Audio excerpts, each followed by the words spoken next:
my talk is on the anomalous kidneys. I thank once again Olympus, Tanuj and Saundarya for finishing in time. I will also take limited time to finish the talk. Now, anomalous kidney RIRS is little interesting because see, there are various types of anomalies. Common anomalies are isolated rotational anomalies. That means kidney will be in the same position. It may be rotated anteriorly. It may be rotated posteriorly. All those who are doing PCNL, they keep the concept of 30 degree, 30 degree, 30 degree. That will not be there here. Even as a matter of fact, 180 degree small rotation, PCNL is totally obsolete unless you use laparoscopy. 180 degrees if it is rotated, where will you puncture? Your renal artery will be facing right in front of your needle. Sometimes it is not easy. 10-20 degree mal rotation, fine, experience, you can puncture. Second is horseshoe kidney, low lying kidney, anteriorly rotated, very deeply you have to go into the kidney, thick parenchyma, very difficult to move the nephroscope. This is a problem. I am not going against PCNL. It is a compulsory procedure, but certain areas RIRS is definitely useful, especially 1 centimeter stone in the pelvis in horseshoe kidney. Literature says first choice should be RIRS if there is no obstruction. Next is ectopic kidneys. It may be in the lumbar region, it may be in the pelvic region, it may be crossed to the opposite side, it may be crossed fused. To be honest, only few people use ultrasound, displace the intestine, put the needle and then go into the kidney. Do you agree that small amount of intestine can come in the needle, unnecessarily cause fecal leak and leading to mortality and morbidity? So with this introduction, now let us see, this is a normal 30 degree angle which all PCNL surgeons will show as a beginning slide. Now in anomalous kidney, you see here isolated rotation anomaly. This study is from urolithiasis from Ansel et al. They say that average 1.5 centimeter stone, they finished in 48 minutes and average stone free rate is approximately 75%. Now, similar study from Koshong et al. Retrospective study, their stone free rate is approximately equal to PCNL, but their hospital admission time, their fluoro time, then bleeding time is very, very less. There is a review by Somani et al., Herman et al. Herman, you remember this loop. This World Journal of Urology accepted. He has reviewed nearly 30-40 articles, nearly 400 anomalies. They say that in certain situations, RIRS should be the first choice. Now see this, 180 degrees. Carefully you see here, kidney is totally rotated to the opposite. Where will you puncture? If you want to puncture, you have to puncture through the spine, or you have to puncture through the border of the kidney. Border of the kidney means vessels. If it is anterior, okay. If it is posterior, it may be through the pelvis. If it is pelvis, you are going through the colon. See how the ureter is going to the opposite side and then entering medially. All the calyces are facing medially. Now in RIRS, what is the new difference? You start from meatus, it goes through the urethra, it goes to the ureter, it goes to the kidney with little 10 degree angulation. But only thing is, you have to make complete powder. No question of fragmentation. Painting, painting, painting till the end. Now see this kidney, low lying kidney, totally medially rotated. See, any surgeon, I will ask here in the forum, Dr. Khadge is there from Nepal. He is listening to us, very senior PCNL surgeon. You are right beside the aorta. Can you puncture this external iliac vessels and aorta? is right on your back. Now you have to take a lateral direction by the time iliac crest is coming here. The easiest way a laparoscopic surgeon is, you remove all this intestine, you incise the pelvis, take out the stone, put 2 stitches, great. But it is invasive. How many people can do laparoscopy so confidently, cutting on the pelvis, especially in Indian circumstances where it is inflamed? So this is the case. See the stone volume. The only problem in these cases is you should be able to see the stone, be comfortable to do painting. If not, there is another method. If you see half of the stone, keep very high frequency, low energy, so that stone will come and touch the laser fiber. Have patience, continuously they will become pieces. At the end, pop dusting will happen. Ultimately, you will get whatever desired SFR you have to get. Only problem is, if you cannot see the stone, then it is very difficult for PCNL, very difficult for laparoscopy. These are the most challenging cases. For them, laparoscopy guided puncture, flexible nephroscope is the only answer. So one should be well versed with 3 procedures in anomalous kidneys: flexible ureteroscopy, 2 is PCNL, 3 is lap assisted PCNL, and flexible nephroscope. Normally we don't use flexible nephroscope, but in such situations you should be adapting to flexible nephroscope. Now coming to the horseshoe kidney, beyond doubt literature says that PCNL is the first choice, but last 3 years entire scenario has changed. RIRS has come much way into it. You go once into the pelvis, see it. If it is in front of you, it is like any other kidney. The only problem is isthmus. The only other problem is inferior calyx. Can you do isthmic stone easily by PCNL? No. Why? Because isthmus is anterior, whereas your puncture is posterior. You have to go down and then medially and then up. Because the pelvis is low lying, that is difficult. Because the parenchyma you go through it, that is difficult. Your ampulla sheath is so deep, you cannot do easy movements. Only basketing, flexible nephroscopy can help. Similarly, same thing you can use RIRS and get away, especially smaller stones. I have done approximately 15 cases of horseshoe kidney. Only 2 cases, multiple stones were there, SFR was low. Mahesh Desai sir also has written a paper where they have shown good SFR and no bleeding. Why in RIRS bleeding occurs? Unless you pour the laser fiber into the infundibulum and activate the laser. Now this is lower calyceal paper, stones and endourology from Bansal from India. They say that horseshoe kidney success rate is 67%. One important thing I wanted to tell all the juniors, whenever you say stone free rate 75%, 80%, remember it is very good. Don't expect 99, 100% even in PCNL, because stone free rate you are expecting 2 mm stone. In the present data, it is 0. CT scan, if you do CT scan for this PCNL, worldwide literature, it is still less than 90%, majority of the articles. Conflict of this may be there, but if you pick up the stone with 30 French, yes, PCNL has a very good SFR. RIRS has less SFR, but comparable with relook.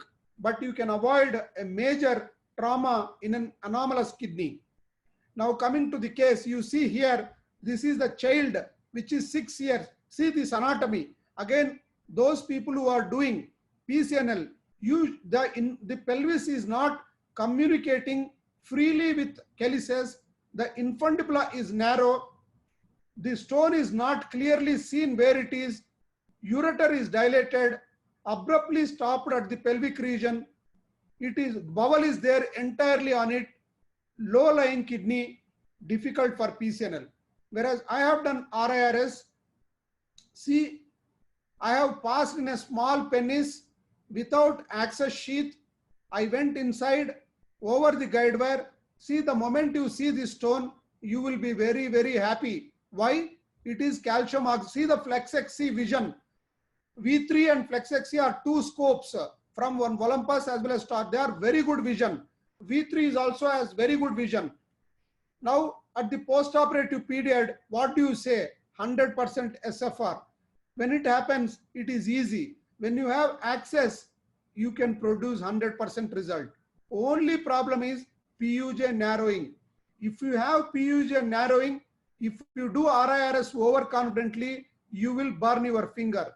Even in PCNL, without addressing PUJ narrowing, because the isthmus will raise the PUJ and the passage of the contrast. That's why whenever in doubt, do IVP in RIRS as well as PCNL in anomalous kidneys. That will clearly show contrast holding. If contrast is holding, think once again before putting your hand. Now this is the post-operative.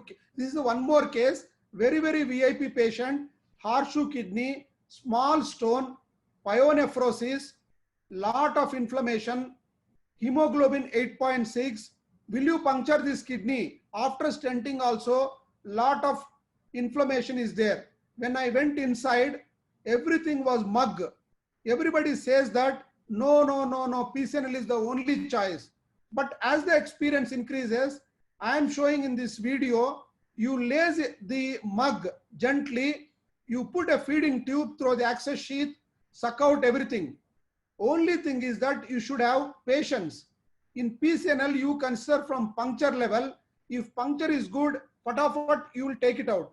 But in RIRS, it is slow and steady procedure where you should have patience to clear this. Once clearing this, I am sucking the matrix completely, so that after sucking, small stone is left behind. That small stone is completely cleared without damaging the kidney. Simple RIRS, less than 1 centimeter, all matrix is removed. Now this is again horseshoe kidney, very small stone, as isthmic level. Why do you want to do PCNL? How will you reach this isthmus? See the video, young boy, 10 mm stone only in the medial calyx. I could easily go and see the stone and immediately do the powdering. So if you are even good, I also do PCNL. What I do nowadays is that I will go inside and see if it is very comfortable. See, all the calyces are inspected. Can you do this in PCNL? Not easy. That's why in selected cases, see, straightforward, end on, single stone, freely floating, contrast is injected. See how complicated it is. Before injecting contrast, you don't even realize that you are in such a difficult calyx. You relocate, straight calyx, like rigid URSL, take 10 minutes of time. Even 30 watts laser is sufficient. This is a normal flexible scope, and straight away you finish. Only thing is that patiently you make powder, spend pop dusting 4 to 5 minutes at the end with high frequency, low energy in a straight position. All these stones are cleared. Now this is a case for horseshoe kidney, very complicated case, large stone at the isthmus. I had difficulty. How I came out difficulty, I am going to show in this. When I went inside, I have seen the stone, very happy. I started lacing. Small boy, small penis. See this equipment. In this small boy, see carefully, it is going easily. Don't think that in penis access sheath will not go. You first see with the 6 by 7.5 scope. If it goes easily, see, nicely it has gone. No patient in children, we have done 60, 70 cases. Nobody has come with submeatal stenosis. Why? Because if it is difficult, we'll stop it. See, I am lacing here. It was nicely going on. After the half of the stone is over, I am not able to bend at the isthmus. I was very happy with this. Small powdering, slowly. Now I am not able to do it. Once it has become flat, see in the Siam picture, no, all maneuvers I tried, it could not. slowly half of the stone is sinking into the isthmic calyx. Half of the stone is sinking into the isthmic calyx. Then what I have done, I had a high wattage laser at that time. I tried basket, it won't come. Basket should never be tried when the base is very big. When the iceberg is seen, don't try the basket. When the base is very big, don't try the basket. Now I used, that time I had 60 watts, this quantum mission. I kept at 30 hertz. It caused vibration. Stone started beating up. I could not touch it. After some time, it made pieces. Then I could go into the calyx. So once you are experienced, see, I am able to go into the calyx now. In this calyx, I spent some time, 5 minutes, 10 minutes. Then I injected contrast, no intravasation, no extravasation, 100% clearance, and post-operative CT is also 100% cleared. So it is possible. Now, cross-ectopic kidney. Literature says that it should be the first choice. I will ask you, anybody, 1 centimeter stone, opposite side kidney, non-dilated system, upper ureter, totally intrarenal pelvis. Can you do PCNL in this? If it goes into the upper calyx, nobody can reach from the lower calyx. Laparoscopy also, stone can move. But for RIRS, it is very easy. Only thing is that don't put the access sheath across the ureter. Across the ureter. Keep in the straight part. You pass the flexible scope. You see the stone in the calyx and you powder it. Now, post-operative CT, no stone identified. And if this is the rare case, you see here, crossed fused ectopic kidney, post-pyelolithotomy, open surgery, anatrophic nephrolithotomy, post-PCNL and post-anatrophic nephrolithotomy. How many times you will do PCNL? How can you do laparoscopy? One was 1.2 centimeter stone, got struck in the upper part. Now this is the RGP. Why so complicated to use other methods? In such cases, see how the flexible scope is bent. Why? Because the pelvis is very big. That's why flexible scope can bend so much and reach the stone. See the stone, see the post-operative video, and this is the picture. See the post-operative video. Complete cleared. This is the first day. Immediately after the surgery, first day, there is no stone because we have powdered so meticulously that patient should not get trouble. What you are seeing is a stent. So much kidney perinephric fat is there. Very difficult for other methods. Now coming to the ectopic kidney, again literature strongly supports Okut et al., Ugurlu et al., they have confirmed that it is very easy to approach initially. See, this is totally on the posterior surface of the pelvis. How will you approach? PCNL. How will you do? Mobilize the bowel, then put needle, ultrasound guided, oblique X-ray, ultrasound, then CM. The pelvic bones will be a problem. Only very experts can do it. But in RIRS, you straight away, just before surgery, RGP, after surgery. You see the video, a number of times you see lasing, no use. You passed the guide wire, you passed the flexible scope, it went inside, you have seen the stone. After that, lasing is same. If you see one video or 5 videos, it is same. If the stone is not seen, it is difficult case. Now one more case where thulium, the large stone, where we have shown in our conference, smaller access sheath you have to take, very hard stone, you don't have anything to move. So go slowly, make powder, go into all, don't push the stone into the inferior lateral posterior calyx. Inferior lateral posterior calyx, don't push. You cannot go, bend will be too much. Inferior lateral posterior calyx. Now same stone, you see here, this stone was struck. After the half stone is removed, then it was not coming. Then we used thulium fiber laser, where see like this small basket is used and then powdered. Now, one more case, ectopic kidney. Here is a case of right-sided. Again, same. See here, anterior. This case is easy for lap pyelolithotomy, whereas first case is not easy for lap pyelolithotomy. You go inside, see the stone, remove all the fragments. See how beautiful the vision is. There is absolutely, see, this is a big stone. What is the problem? You are able to see all the stone, means you can finish the case. Now, last case, I hope I have taken around 15 minutes of time. This is an interesting case. Laparoscopy has definitely role. There are 6 failed ESWL RIRS cases. It is useful. I am sharing my video. In this case, large stone was there. I went inside. See how it is going like a snake. After going inside, I have done RIRS for 1 stone. After that, I have seen that large stone burden is there. Then I did laparoscopic guided, RIRS guided. RIRS guided means I am seeing the scope as well as the dilators from the RIRS. I punctured the pelvis, I dilated the pelvis, not kidney parenchyma, because kidney parenchyma is cup shaped. After that, flexible ureteroscopy is seen. Then we have sutured 2 stitches nicely pelvis. After that, no nephrostomy and remove the, because entire thing is removed.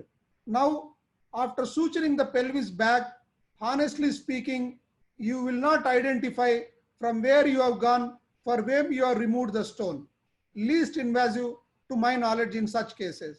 So lap assisted, RIRS assisted PCLL. That means you need to have all these skills sometimes to take out the stones in such patients. With this, to conclude, RIRS should be the first line of treatment for all malrotated kidneys. Morbidity is less, radiation exposure is less, patients and antiplatelets can be tried, stone-free rate is comparable. PNL also lower SFR with large stone burden. That's why PCNL you should be always mastering. It is not substitute. It's not substitute. It is a compulsory procedure to be learned. Laparoscopy in sometimes helps in ectopic kidneys. So you need to learn suturing also and dissection skills also in laparoscopy. Definitely, again, every time I say that, all these videos, hundreds of videos, editing is done by our team, Dr. Ramakrishna, Dr. Swami, Dr. Manas, Dr. Hemnath, Dr. Saundarya. Thank you once again for giving Olympus this opportunity. Thank you very much once again.